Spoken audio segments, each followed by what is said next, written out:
Hello lovely audience, welcome back to another quick tutorial video of Quick Guide. In this video, I am going to show you how can you tag everyone into your group. So without any further ado, let's dive right into this exciting video.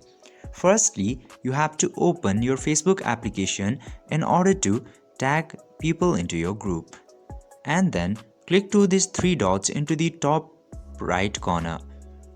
And from there you can see this groups option here. Just simply go to the groups. From here go to your groups and click to the group where you want to tag everyone. But remember, you must have to be admin or moderator in a group to tag everyone into group. Now simply open a post into the group and go to comment section. From there just simply type this @ button and this everyone option will appear. Just simply click into that and post this comment. Then after doing this, everyone in the group will get the notification. This way you can tag everyone into your group at the same time.